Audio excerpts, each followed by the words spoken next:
What's going on, everybody? I'm Lyle Alenstein of the Daily Collegian and the Pittsburgh Post-Gazette, joined by Joel Haas of StateCollege.com. And, Penn State entered this game with really low odds to beat the Buckeyes with 20.5-point underdogs. And they fought in the first half, that is. And then the script completely flipped on the Nittany Lions' heads. They drop another one to Ohio State. They have not beat the Buckeyes since 2016, have not beat the Ohio State on the road since 2011. And, you saw flashes in the first half, and then the second half completely plummeted. And that's what Terry Smith really focused in on post-game. It was a tale of two different halves, and that's what was on display in this one. Joel, I want to start with the first half, though. What was going on in this game? What was going well for Penn State and what was going wrong? Yeah, I think Penn State found some success on the ground, which was interesting going in because I know Ohio State's been pretty good against the run this year, and obviously entered the game allowing 5.9 points per game. So, as soon as Nick Singleton punched it into the end zone for Penn State's first touchdown, you're already doing better than most against Ohio State's defense. If you want something to kind of take away from this game, but I think ground game was working pretty well in the first half.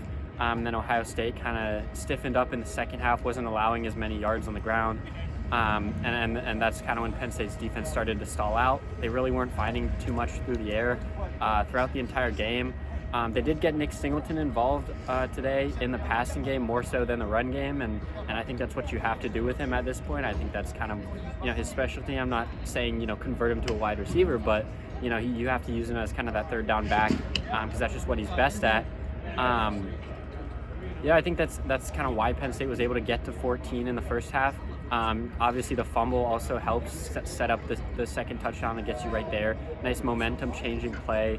And Chaz Coleman once again proving why he's one of the top freshmen in the country. Obviously, someone that Penn State's going to have to prioritize once the transfer portal opens because he's probably going to get some offers thrown at him, whether they're over or under the table. I'm sure he's going to earn some interest. Once that portal opens, or even before it opens, you never know. Because apparently, everyone tampers, nothing's really illegal. NCAA has no power, et cetera, et cetera. Yeah, the 17-14 in the first half. We saw 5 Ohio State possessions. 3 of them were scores, 2 touchdowns. Jeremiah Smith and Carnell Tate, where they slowly got it going in the first half. We'll touch on what they did in the second half in a few minutes here. But they slowly got it going. Julian Sayin was lights out. Run game was iffy, hit or miss there, but passing game was there. So it didn't really matter what the Buckeyes did through that. Ethan Grunkemeyer he struggled in this one. Obviously a homecoming for him. He's from 6 miles down the road in Olatangi. I had a bunch of family, friends, a bunch of high school coaches here today, but he did not deliver his best game. The run game, as Joel hit on, Katron and Nick got it going in the first half. Were responsible for both of those touchdowns. And then obviously Ohio State's 2 scores were through their wide receivers. They had a field goal, and then that fumble that Zach Wheatley knocked out to take away King, setting up Chaz Coleman, led to one of those possessions. And then the other one was a knee at the end of the half. We didn't see Ohio State's punter till I believe it was the fourth quarter. So that was the offense. The defense. They made some plays. The play was the fumble. They didn't really do much else. Otherwise, the time of possession was in their favor because otherwise it was 3 scoring possessions. But then the end of the first half game, there was some momentum for this Penn State team. TJ Shanahan was chirping the sidelines. There were some words, some jawing back and forth at the end as both teams cross paths heading into the tunnel. And then they cross paths again heading into the tunnel. I saw Deny, I saw Alonzo Ford really kind of get into it with some Buckeyes. And then, Penn State had the final score in the first half. And then from there, the second half was all Buckeyes. They came out roaring to go, and it was the passing attack for Ohio State. That was the difference in this one.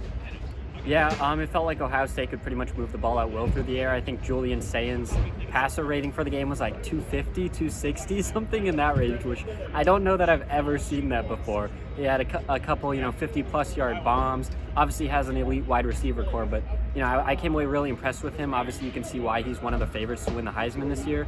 Those deep balls, he was extremely consistent. I don't know if he made a bad throw all day. Obviously, he had a couple incompletions, but I don't think he really, missed the receivers.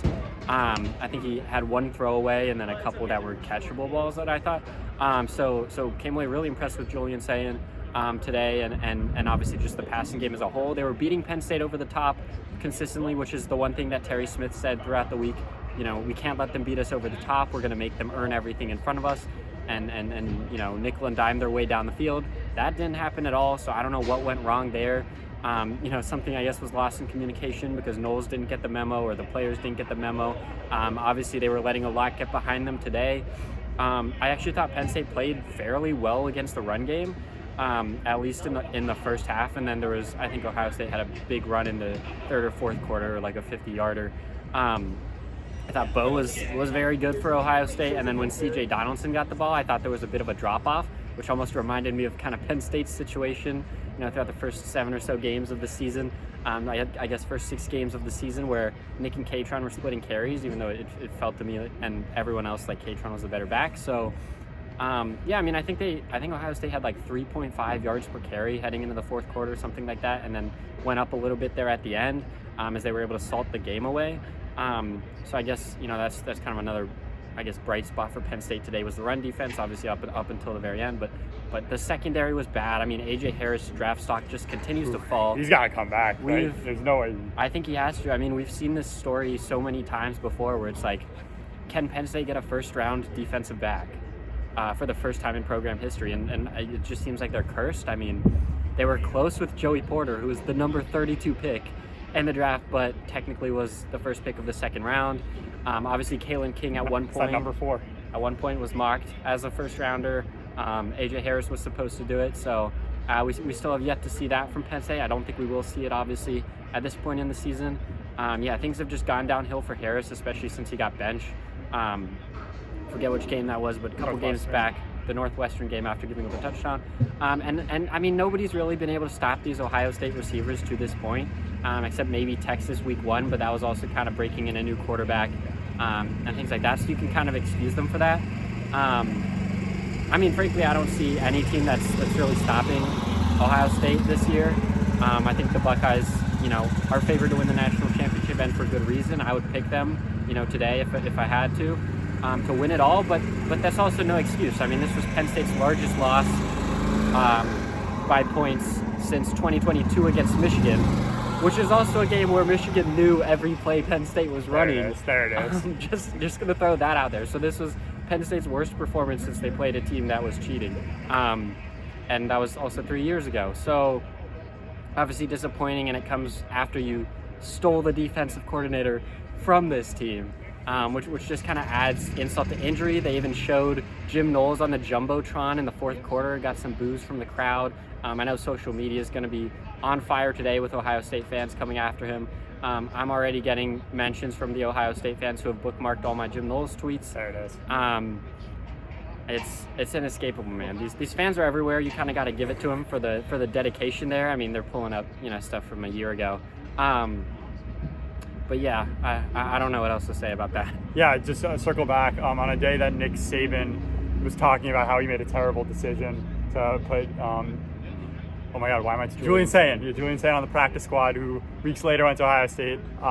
He played a heck of a game today. You look at what Jeremiah Smith and Carnell Tate, 2 of the best receivers in the country. Jeremiah Smith is the best receiver in the country, arguably the best player in the country. Just cooked them. Penn State defense secondary had no chance. Like you said, Penn State's probably really regretting the fact that Jeremiah Smith canceled his official visit from one with Miami all these years down the road here. But then you look at the other side. Penn State's passing attack, non-existent. These transfer wide receivers have fallen off a cliff, to be honest. Like, we saw flashes of them during non-con. Devontae Ross did some few things here and there throughout Big Ten play, but they've gone non-existent. Ethan Grunkemeyer, obviously working in a new quarterback, but they're not making any plays to help him. It's this vertical passing attack, and it's what happens when you dump the ball to Trevor Pena behind the line of scrimmage all the time. It's when you try to get Liam Clifford to play quarterback. It's when you're refusing to put Kobe Howard and Tyser Denmark in the game. You put Kobe Howard in the game at the end of it, and then he just 26-yard reception after seeing a few snaps during the first half. So that's where I stand with this offense, this group, and this, also the defense. This team just falling apart. Gabe Nwosu, a highlight once again. Special teams, another great day from them. A couple other storylines. Joel just talked about it. Jim Knowles, his return to Columbus did not go as anticipated. This Buckeyes team put up 400 yards, I believe, while Penn State only had 480. 480. Yeah. Oh, geez, that's a lot worse. Yeah. I think Penn State only had like 200. Ohio State's first 3 plays in the second half, they scored on all of them and had to play 50-plus yards in all of those drives. So there's that. Brian Hartline. Good audition today. Good audition for his, approach. Whatever you would call it, if he wants to go to Penn State's head coaching job. It's a guy who's been rumored to be in that. So great performance in front of Pat Kraft, who has to be happy with that if that's the guy that he wants to go with, and Brian Hartline is all in. So there's that. We saw Urban Meyer, another guy who's been rumored, whatever. He's not coming. He's not coming. He was the guest bell ringer for Ohio State today. He's pumping his fist to the fans, walked around with Jay Paterno today. So there's some things to look at there. But overall, Penn State's season has fallen more and more. That's what they stand. Obviously, number one team in the country. This is not what you wanted. You probably had hope with the first half, but then it all just went away. But that's all we're gonna have for today. Isaiah and I will be back at Beaver Stadium for the first time in 3 weeks, as Penn State will host the number 2 team in the country after hosting the number 1 team, Indiana Hoosiers, with Kirk Cignetti. If you Google him, he wins, and he was a guy that Penn State probably wanted to be their head coach, and he just signed a massive contract extension. So he'll make his full debut in front of the Beaver Stadium crowd. But that's all we have for today. Thank you guys for watching, and make sure you go check out some of the content we got on the website.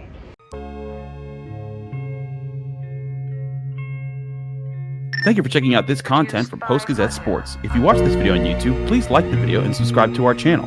For all of the sports coverage the Post-Gazette has to offer, visit post-gazette.com.